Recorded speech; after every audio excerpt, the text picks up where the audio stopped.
En la tercera parte de regresión lineal y en esta parte vamos a ver lo que es gradiente descendente estocástico, ¿no? Nosotros sabemos que ya hemos visto en el curso de procesos estocásticos relativamente a qué se refiere, ¿no? Pero digamos que es un criterio de aleatoriedad, ¿no? Entonces, para esta clase lo que vamos a hacer es o es para demostrar el código. Vamos a agarrar una base de datos que también va a estar por ahí en el GitHub. Vamos a ver una base de datos que en realidad está compuesta, de hecho es una base de datos abierta, que es un criterio de calidad del vino. ¿Sí? Entonces eh, hay diferentes características, diferentes variables. Pero, y al final le dan una calificación al vino, ¿no? De una calidad. Pero, digamos, esa calificación es discreta. O sea, tendríamos una calificación de 6, 7, 8, 9, 10. Entonces, para nosotros lo que queremos, de hecho, eso es una clasificación, no una regresión. Entonces, ahorita vamos a hacer como nobles con la base de datos y lo que vamos a utilizar son tres variables, dos de ellas, o tres características, dos de ellas que nos van a servir como si fueran variables de entrada y otra que nos va a servir como si fuera una variable de salida. Es decir, nosotros vamos a buscar una dependencia de estas dos variables con respecto a esta salida, ¿no? De tal manera que, como estas son variables, digamos, continuas, que están dentro de los reales, pues entonces eso nos permite hacer regresión, ¿no? Digamos, forzosamente no es que tenga una relación, eh, pues estas dos variables respecto a esta, ¿no? Pero, de hecho aquí lo voy a graficar para que vean cómo tenemos aquí esta relación, ¿no? Entonces, eh, y es lo que tenemos aquí, ¿verdad?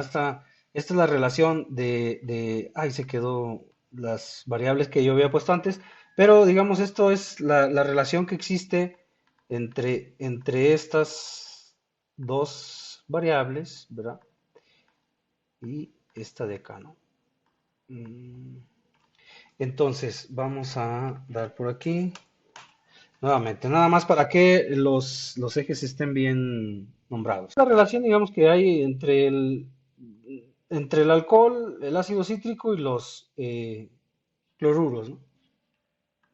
No hay una relación, digamos, habría que analizarlo bien, pero de hecho el factor de correlación es bajo, yo ya lo he visto. Entonces no tiene un comportamiento, digamos, tan lineal, ¿verdad? Es decir, esa relación, digamos, no es totalmente lineal, pero la utilizamos porque, de hecho, yo le voy a utilizar aquí, digo, le voy a imprimir aquí, porque, digamos, este algoritmo funciona con bases de datos o cuando tenemos datos relativamente grandes. Entonces yo elegí esta base de datos, igual ustedes pueden agarrar otras, lo mismo, eh, porque tiene 4.898 muestras, ¿verdad? O sea, es decir, analizaron 4.898 vinos, ¿no? Es una base de datos muy, muy padre para trabajar esto, porque de hecho el gradiente estocástico, el descenso de gradiente estocástico,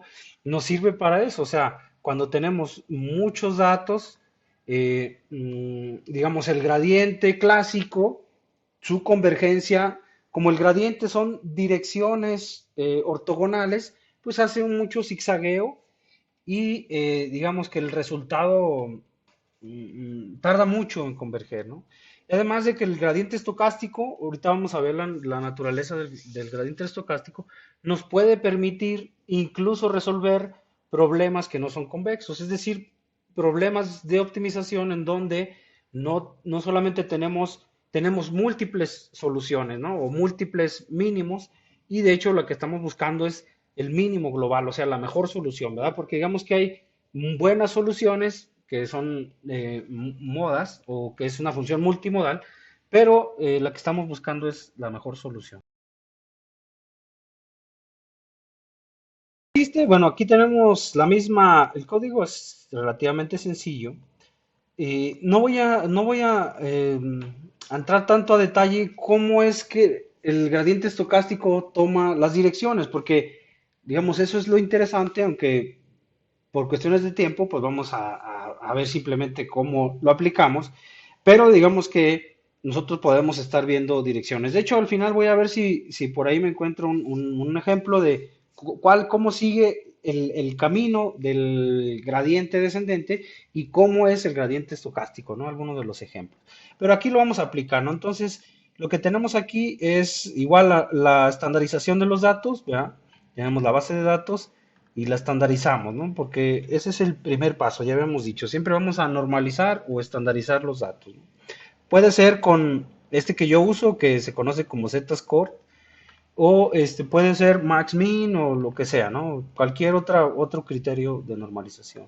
Bueno, estos son, digamos, los parámetros iniciales, ¿sí? Aquí medimos la longitud de los datos, estamos inicializando los parámetros del plano, ¿verdad? Porque nuevamente estamos tomando ahorita como ejemplo, porque es lo más que podemos graficar, dos variables de entrada, dos características con una salida, ¿no?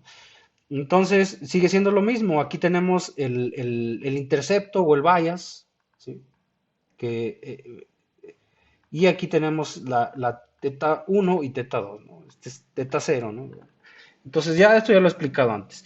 Por eso de hecho ya en esta presentación ya no puse la expresión. Bueno, entonces hacemos lo mismo. ¿Y qué es lo que vamos a hacer aquí en perdón, este es el gradiente clásico, ¿verdad? Aquí estamos haciendo, en el clásico, pues tenemos una iteración, encontramos la dirección, que es con esta, ¿verdad? Es el producto punto de x, j por la predicción menos el valor real, ¿verdad? Multiplicado por una tasa de aprendizaje. Bueno, este es digamos, el algoritmo clásico, ¿no? De hecho, vamos aquí. Aquí lo puse porque estamos poniendo el R cuadrado, ¿no? De hecho, es muy bajito, pero lo que quiero es que vean, compararlo con respecto al gradiente estocástico, ¿verdad?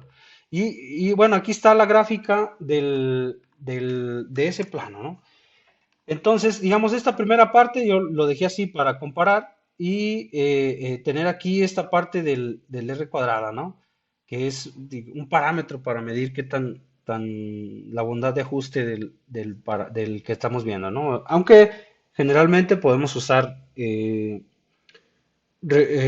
mínimos cuadrados, ¿verdad? RMS eh, o el mini square error, ¿verdad? También. Pero digamos, ahorita yo lo dejé así para tener un parámetro pues más diferente, ¿no? Para irlos viendo. Bueno, entonces aquí este que tenemos, este es el plano que se generó con el gradiente común, ¿sí? Con el que ya hemos visto. Este es el plano, perdón, que se hace, ¿no? Ahora vamos a ver el gradiente estocástico. Aquí igual son los parámetros de entrada.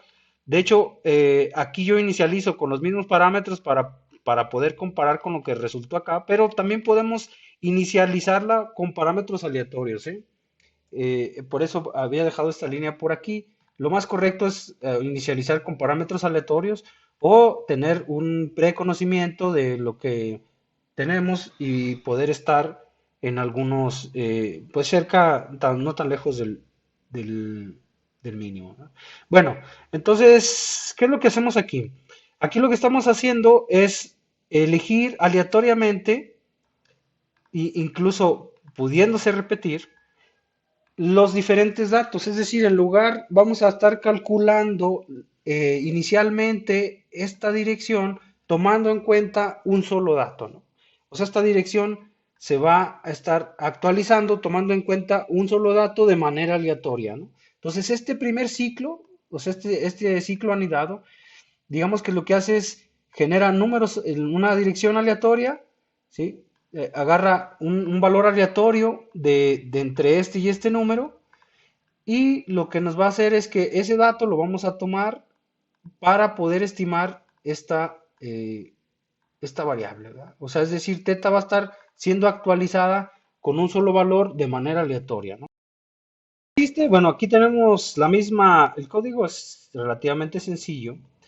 no voy a entrar tanto a detalle cómo es que el gradiente estocástico toma las direcciones, porque, digamos, eso es lo interesante, aunque por cuestiones de tiempo, pues vamos a ver simplemente cómo lo aplicamos, pero digamos que nosotros podemos estar viendo direcciones. De hecho, al final voy a ver si por ahí me encuentro un ejemplo de cómo sigue el camino del gradiente descendente y cómo es el gradiente estocástico, ¿no? Algunos de los ejemplos.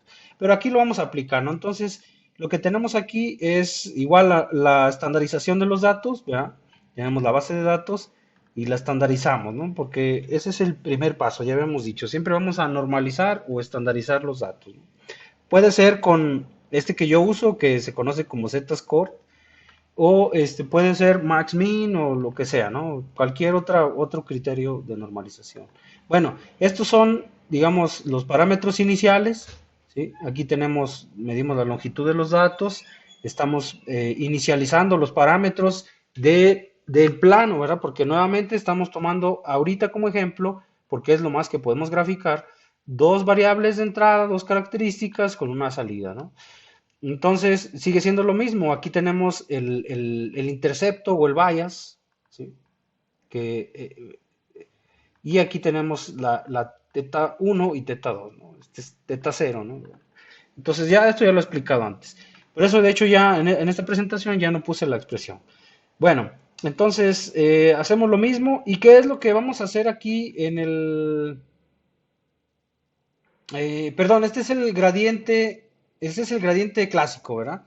Aquí estamos haciendo, en el clásico, pues tenemos una iteración, encontramos la dirección, que es con esta, ¿verdad? Es el producto punto de x, j por la predicción menos el valor real, ¿verdad? Multiplicado por una tasa de aprendizaje.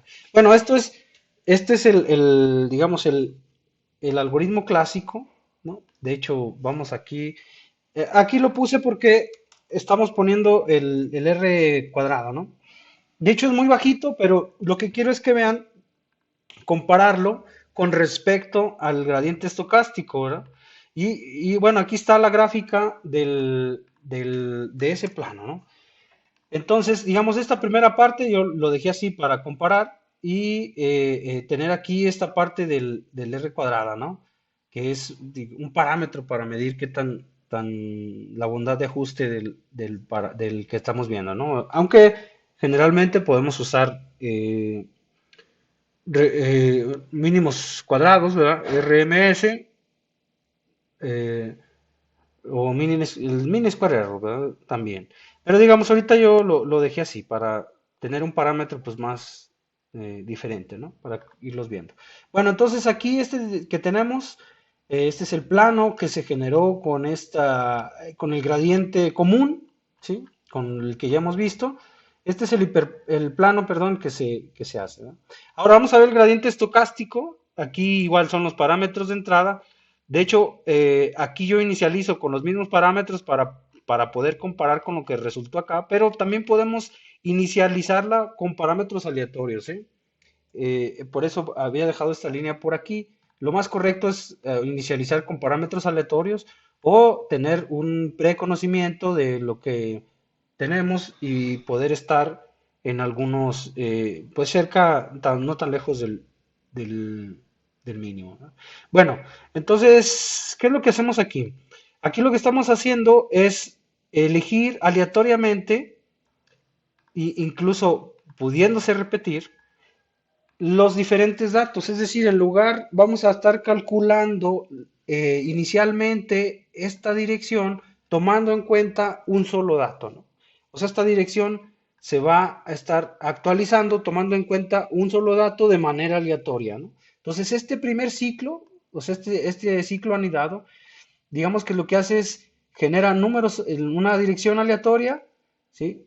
Agarra un valor aleatorio de entre este y este número y lo que nos va a hacer es que ese dato lo vamos a tomar para poder estimar esta variable, ¿verdad? O sea, es decir, teta va a estar siendo actualizada con un solo valor de manera aleatoria, ¿no?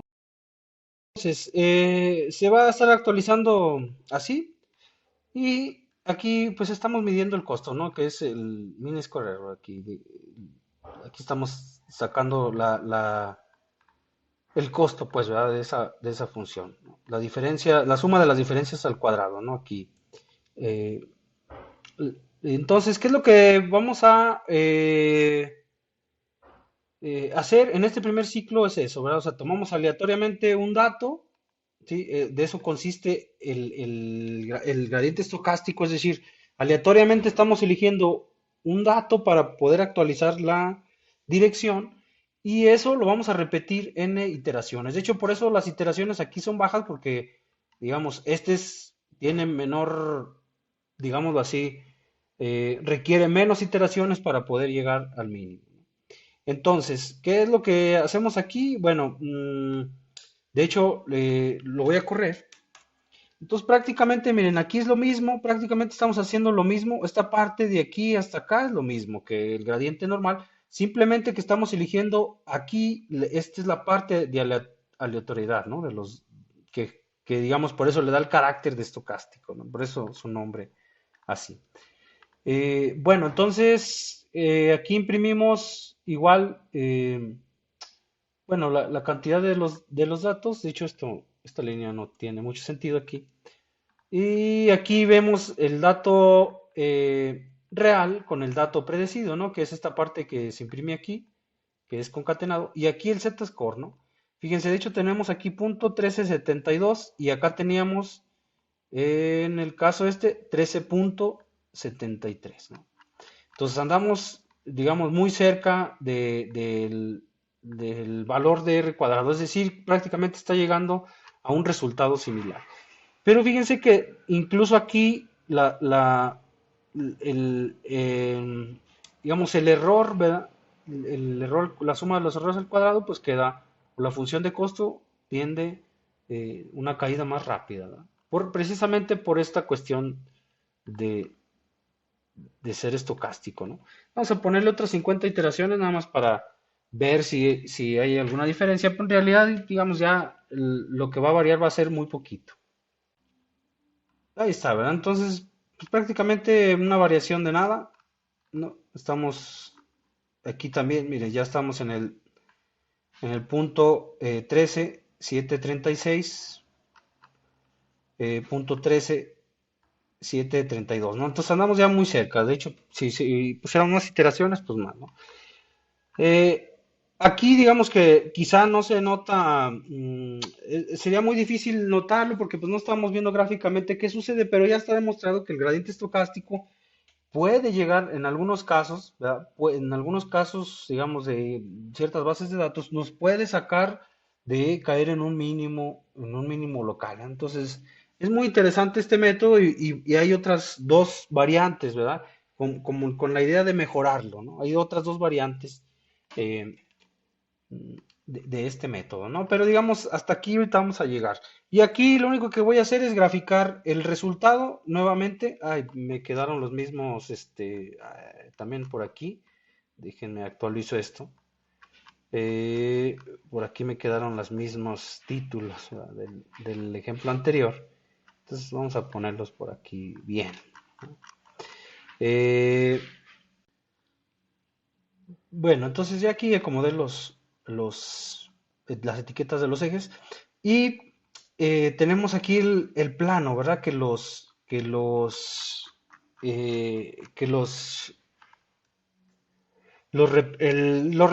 plano que representa el resultado que hemos llegado, ¿verdad? Déjenme, voy a ponerlo por acá para que vean cómo se ve el plano, ¿verdad? Por fuera. Pero, digamos, el resultado está muy bien. Y vamos a ver cómo se ve el plano. De hecho, eso era lo que quería que vieran, ¿verdad? De hecho, el plano pues se extiende precisamente porque yo extendí los ejes, ¿verdad? Aquí más de lo que debería, pero el plano trata de seguir en esta partecita de aquí, trata de seguir pues el mejor modelo que se encontró a través de...